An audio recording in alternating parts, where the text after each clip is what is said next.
Newsline. Oras po sa buong Pilipinas, 8:33 ng umaga. Dako agad tayo sa balita sa labas ng himpilan. Pinasinungalingan ng PCO na nadeklara si Pangulo Ferdinand Marcos Jr. ng half-day ng pasok ngayong araw. Kasabay po yan ng paghingi ng paumanhin ng isang opisyal ng Malacanang matapos magbahagi ng peking anunsyo. Ang karagdagang detalye sa report ni Christopher Tirambulo. Christopher?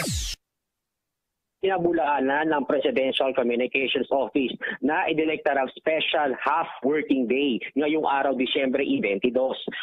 Tinawag ni PCO Secretary Attorney Cheloy Grafil na fake news ang kumalat na dokumento sa social media na Proclamation Number 427 na nagsasaad na half special working day ngayong araw. Dagdag pa ng opisyal na peke ang nasabing dokumento at walang opisyal na verifikasyon mula sa pamahalaan. Habang ibinahagi rin ng ilang istasyon ng media at tanggapan ng gobyerno ang naturang peking anunsyo. Kasabay nito, humingi ng paumanhin sa publiko ang bagong talagang Presidential Assistant for Strategic Communications, Cesar Chavez, matapos ibahagi ang peking dokumento sa kanyang social media account.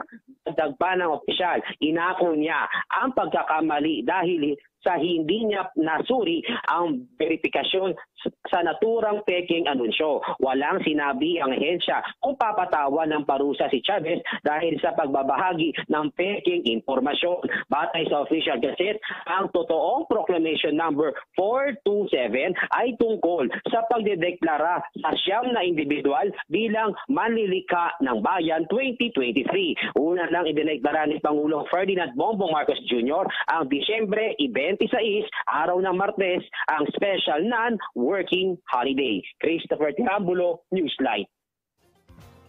Maraming salamat sa report ngayon, Christopher. Newsline.